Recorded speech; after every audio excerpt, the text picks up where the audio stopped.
Jamaah. Oh jamaah. Alhamdulillah. Tepuk tangan lagi, kita masih di Islam itu indah. Dan sekarang saya sudah bersama Habib Syaugi. Habib, ada mau nanya sama Habib. Jamaah yang ada di rumah. Kamu nanya.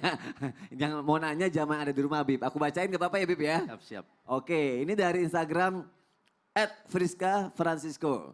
Assalamualaikum, tanya dong Ustadz. Habib, banyak orang yang menjadikan alasan karena tidak bisa memahami arti setiap ayat yang dibaca. Makanya jadi pada malas membaca Al-Quran. Gimana ya Habib agar anak-anak dari kecil gemar membaca Al-Quran katanya. Mau dijawab Habib? Mau tahu? Mau tahu banget. Banget. Silakan Mas Habib. Udin, Mas Soni, Ustadz Maulana, Ustadz Syam, Mbak Erin, Masya Allah. Gimana caranya agar anak-anak kita dari kecil gemar membaca Al-Quran? Gimana caranya? Caranya dengan kita perdengarkan Al-Quran di telinga mereka. Bahkan kalau bisa jangan dari dia lahir, dari masih di dalam perut ibunya ya kita dengerin. Sebagai orang tua ya, sebagai ayahnya, sebagai ibunya. Baca Al-Quran di depan perut ibunya saat dia sedang hamil.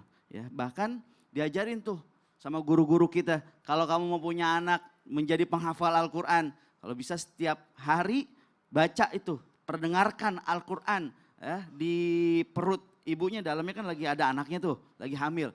Baca 1 hari 1 juz, hari kedua 1 juz, hari ketiga 1 juz. Sampai lengkap akhirnya nanti 30 juz diperdengarkan kepadanya itu anak dari ia masih berada dalam rahim ibunya sebelum dia lahir.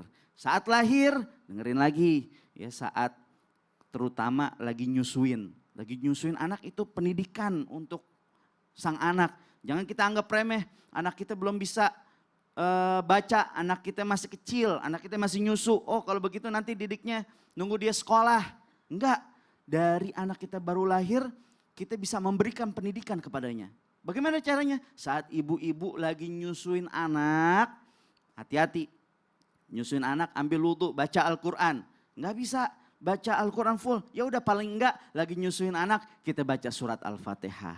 Kemudian kita baca Kulhu 3 kali, baca Al-Falaq sekali, baca surat An-Nas sekali. Ya, harapannya biar itu nanti anak tumbuh pandai dan bisa membaca Al-Quran. Gemar membaca Al-Quran. Sebab apa? Udah dipahat dari kecil cinta kepada Al-Quran. Jangan nunggu anaknya besar baru nanti akhirnya dia bilang apa? Nasi sudah menjadi bubur. Tapi nggak ada kata telat. Ya, kita didik anak kita biar gemar membaca Al-Quran.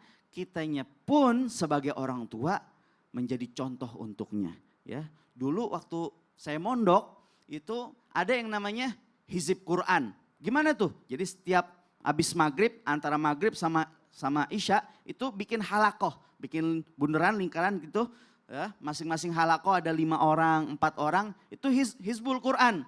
Jadi yang satu baca, yang 4 dengerin. Yang satu baca, yang 3 dengerin. Jadi di saat kita baca, ya bacaan kita ada yang salah dikoreksi sama sebelah kita, sama teman kita. Ya, biar apa? Biar benar kita membacanya. Dengan hal tersebut kita bareng-bareng berjamaah membacanya, itu juga menambahkan semangat kita dalam membaca Al-Quran. Mungkin kalau kita baca sendirian kita kadang suka malas-malasan. Tapi kalau ada temannya, ya ada giroh, ada semangat untuk kita membacanya.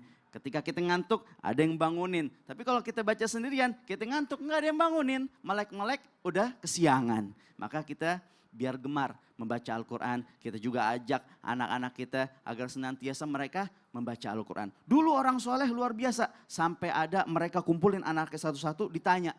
Nih udah mau akhir bulan, udah hatam Al-Quran belum? Ini bulan udah mau ganti, udah hatam Al-Quran belum? Luar biasa. Mereka mendidik anak-anak mereka agar senantiasa perhatian dan gemar membaca Al-Quran. So, terima kasih Habib. Ustadz Maulana, Masya Allah silakan untuk kesimpulannya. Berat membaca Al-Quran mungkin karena ini. Karena dosa. Karena malas, karena tidak peduli. Maka kuatkan iman kita supaya kita rajin baca Al-Quran. Karena Al-Quran adalah hudal linnas, petunjuk bagi manusia. Dan jangan pernah berhenti membaca Al-Quran.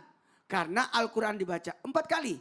Bacalah tulisannya, bacalah maknanya, pahami isi kandungannya, amalkan isi kandungannya. Dan berikutnya, cintailah Al-Quran dengan membaca tiap hari. الحمد لله رب العالمين اللهم صل على سيدنا محمد النبي الأمي وعلى آله وصحبه وسلم اللهم اجعلنا من أهل القرآن الذين هم أهلك وخاصتك يا ذا الجلال والإكرام اللهم ارحمنا بالقرآن واجعله لنا إماما ونورا وهدى وشفاء ورحمة اللهم ذكرنا منه ما نسينا وعلمنا منه ما جهلنا وارزقنا تلاوته آناء الليل وأطراف النهار واجعله لنا حجة لا حجة علينا يا رحمن يا رحيم يا الله jadikanlah kami keluarga kami anak cucu kami orang-orang yang mencintai Al-Quran dan jadikanlah Al-Quran sebagai syafaat kami di hari kiamat nanti ya Allah ya Allah jadikanlah kami orang-orang yang membaca Al-Quran menghafal Al-Quran serta berakhlak Al-Quran wa sallallahu ala sayyidina Muhammadin walhamdulillahi rabbil alamin. Terima kasih guru-guruku, terima kasih Erin. Insya Allah besok kita ketemu lagi ya jamaah. Wassalamualaikum warahmatullahi wabarakatuh. Waalaikumsalam warahmatullahi wabarakatuh. Erin.